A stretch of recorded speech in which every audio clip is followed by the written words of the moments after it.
Kali ini guys, saya mendapatkan garapan ini guys, CPU alias komputer, yang mana komputer ini keluhannya itu tidak bisa menyala guys.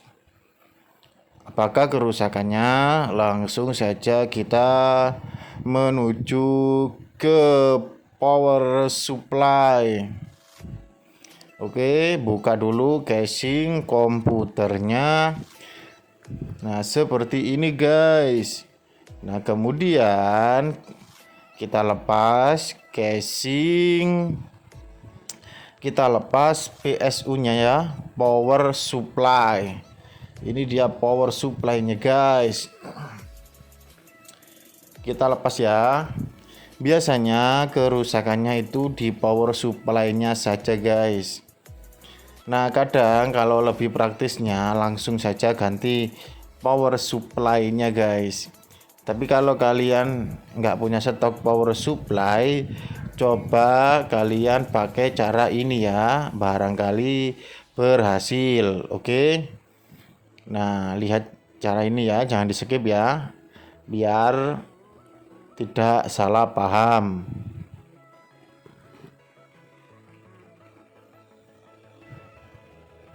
Kita lepas dulu kabel-kabel power supply-nya. Nah, kita lepas, sudah terlepas ini power supply-nya. Kemudian kita buka bautnya, kita buka casing power supply-nya. Seperti ini guys. Nah, ini dia mesin power supply-nya. Nah, setelah itu guys, buka baut yang mengunci mainboard power supply ini. Jadi nanti power supply-nya kita balik ya. Intinya kita solder ulang. Biasanya power supply yang biasa ini, maksudnya yang kualitasnya biasa ini, itu yang sering terjadi itu solderannya itu banyak yang retak guys. Jadi minta disolder ulang. Kadang juga ada elko-elko yang meletus, menggelembung, itu menandakan panas guys. Nah, seperti ini, balik saja, dibalik begini ya. Kemudian kita lihat bagian-bagian solderan yang retak. Seperti ini guys. Ini saya teliti dulu bagian-bagian solderan yang retak. Karena ini kalau dilihat dari kamera gak begitu kelihatan guys. Kalau dilihat dari mata itu kelihatan guys, agak dekat ya. Jadi ini intinya saya solder bagian-bagian timah yang retak guys, yang retak dari kakinya itu loh guys. Karena kadang connect kadang tidak gitu guys. Jadi mengakibatkan perintah on-nya itu tidak bisa guys.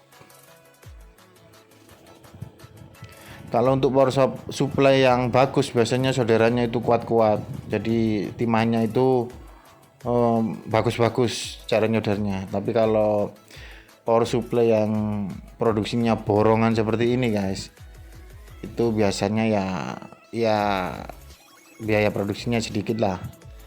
Jadi ya siap-siap kita maintenance ya, perbaiki. Nah, setelah itu tadi yang retak kita solder, saya solder ya. Kemudian saya pasang kembali guys seperti ini. Cukup mudah guys, tinggal buka-buka baut aja terus disolder. Nah, soldernya itu jangan nempel ke kanan kiri ya.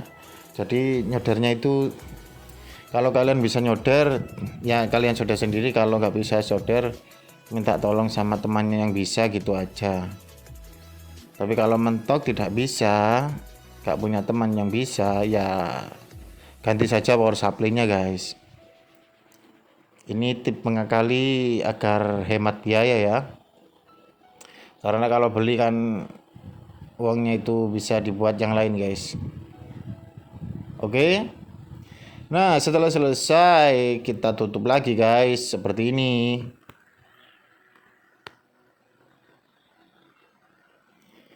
Kita pasang baut-bautnya.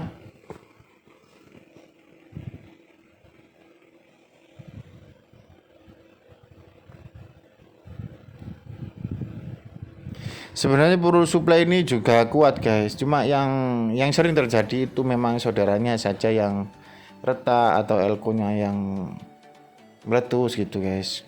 Kalau kalian punya punya PC yang seperti ini, yang power supply-nya itu biasa ya, kalian kalau nganggur-nganggur itu tambahin aja saudaranya di kaki-kaki komponen di power supply ya, biar kalau kena panas itu tidak retak guys. Jadi masa pakainya itu lebih lama begitu guys, kira-kira ya.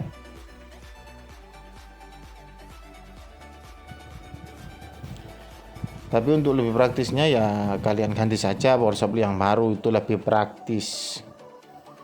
Ini saya buat video untuk yang menghemat.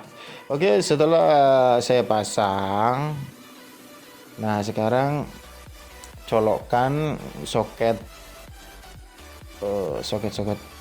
kabel ini ya, soket PSU ini ke motherboard atau mainboard PC. Nah seperti ini guys, ini untuk yang 12 volt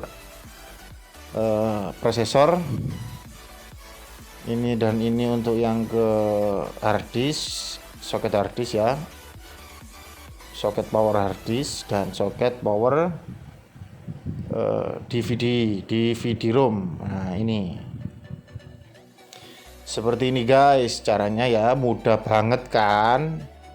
Kalau kalian nggak menyekip-nyekip kalian pasti paham, tapi kalau kalian menyekip-nyekip itu kalian ya kalau sudah lihai ya paham ya. Oke guys, lanjut guys.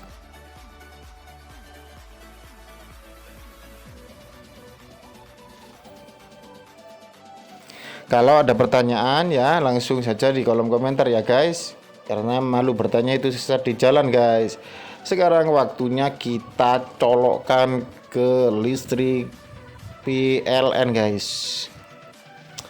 Kita colokkan ya, ini untuk soket listrik PLN nya seperti ini guys. Kemudian kita colokkan dan kita nyalakan. Nah sudah nyala ya, itu indikator depan dan kipas PSU nya sudah nyala. Tinggal kipas prosesornya ini kayak seret guys. Jadi kalau kalian menemukan kerusakan yang seperti ini ya, yang fan kipas prosesornya seret gini, itu kalian beri minyak saja guys. Karena kalau seret terus kayak gini nanti restart sendiri kalau overhead guys. Seperti ini guys cara memberi minyaknya ya. Kalian cari suntikan aja, terus teteskan ke dalam rotornya kipas prosesor ini. Nah, kemudian lancar ya, ini saya stop paksa dan kemudian saya lepas, itu bisa berputar dengan lancar ya, nggak seperti tadi yang seret ya. Seret itu bisa banyak penyebabnya guys, bisa karena debu, bisa karena aus gitu guys. Jadi ini kayaknya karena debu guys, soalnya ini tak kasih minyak langsung lancar guys. Oke ya, cuma begitu saja ya guys video kali ini. Semoga bermanfaat bagi kalian semua yang menontonnya. Semoga berguna. Jangan lupa like, komen, dan subscribe ya, karena subscribe itu gratis guys. Tekan saja tombol subscribe ya, tinggal masang baut pengunci dan selesai guys, kita gajian guys. Oke, sampai jumpa di lain kesempatan guys. Terima kasih Jos.